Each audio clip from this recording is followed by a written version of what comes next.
Entitled Grandparents' Horrible Life Revealed During Custody Battle. This is long but needs to be told, and was the darkest time in our lives. My husband and I met almost 11 years ago. At that time he had not known where his only son was and had not seen him for 2 years. Before the disappearance, hubby had been involved daily in taking him to daycare and even the mom to work. Until her BF was arrested and transferred to another state for charges he had there.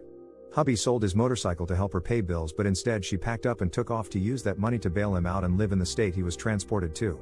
He tried for months talking to her parents, but they claimed they didn't know anything.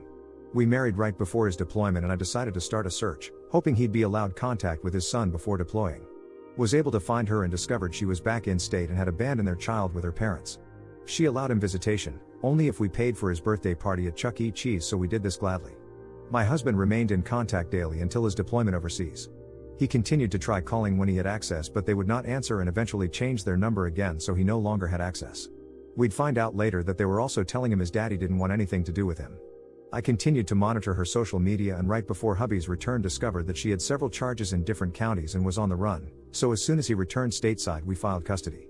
We also discovered she had abandoned her infant with her brother in another state, as her parents refused to take him and had called CPS to pick him up.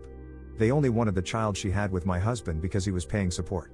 Through this process I had been angry at my husband because he never fought for his rights, but what I learned and what most men feel, is that he believed he had no rights and done whatever they wanted. He and his family would have to pay support in order to have any type of visitation with SS. He didn't know that he could go to court and file for his rights, as most men don't. The grandparents were both druggies who eventually dragged their daughter into it, and they tried pawning her onto my husband because her habit had become too much for them. When he discovered their lifestyle he left and she showed up a few months later pregnant. At the time of filing for custody they awarded the grandparents temp custody during transition, because the mother was a wanted fugitive and could not be involved. Our state doesn't even allow grandparents' rights, but judges here will give over custody to grandparents before they will a dad because they want the government funding they get from collecting child support from dads. We went through a year and 3 months battling a judge that hates men, and straight up told my husband his military career made him look unstable, so she'd never turn over custody to him. So he gave up his military career.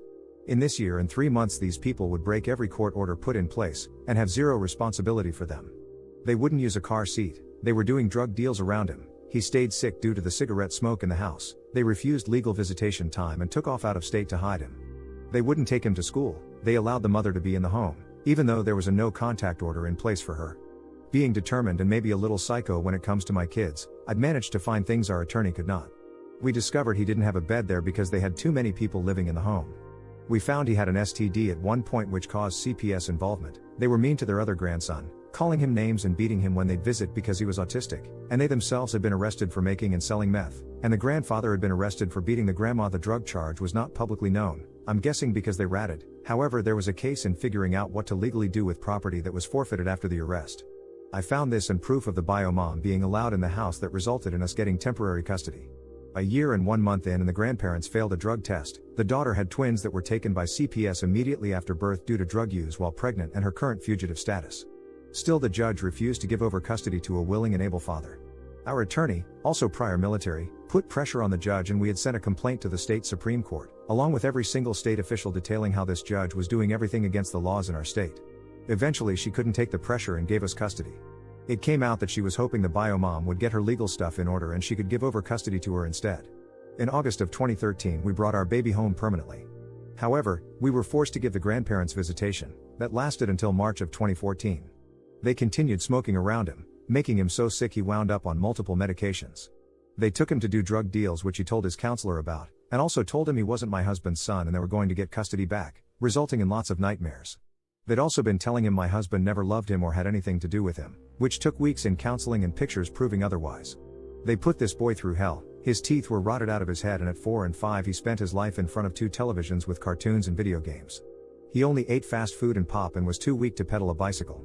He watched his mother get beat and a knife to her throat and then she'd disappear for hours to go do drugs, leaving him at 3 to care for an infant.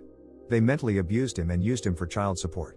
The last time he came home reeking of cigarettes so bad it threw my older daughter into an asthma attack and that ended their visits.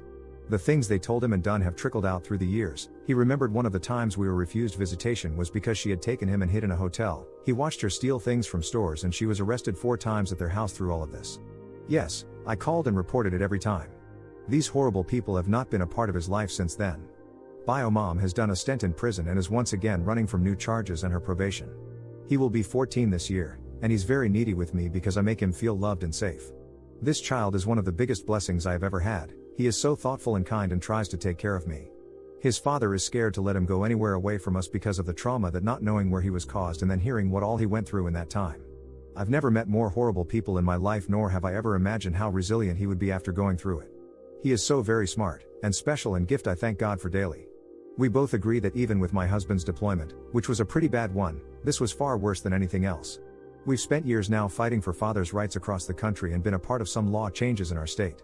We have to inform men of their rights, we have to give them the resources because children deserve both parents. It's disgusting how much it costs them in legal fees just to be a parent, and maybe one day it won't be necessary. We have people working on the government level to change the laws that created this inequality. My husband is an amazing father. Not only did he raise my 3 children from a previous marriage, but we have done youth and college age ministry together, giving kids a family where they didn't have one before. We've provided a home, food, insurance, gas money and phones. He will never stop caring and loving those that were abandoned. There are so many men out there that are amazing fathers but don't get the chance to be. They take their lives daily.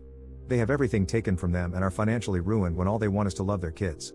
Children deserve custody of both parents. Alienation has to stop. Our now 14-year-old is our youngest. That may have been the worst thing we've ever gone through, but I'd do it again for him.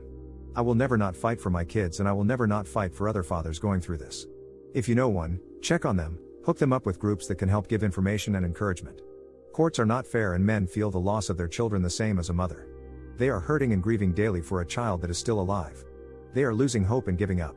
They are being made to feel guilty if they stop fighting because they are tired and broke. It's emotionally draining and leaves you completely depleted. These men eventually believe that it would be better for their kids if they walk away. They don't want them in the middle of the fighting anymore. Maybe the ex and judges convinced them they are not worthy, so their kids would be better without them.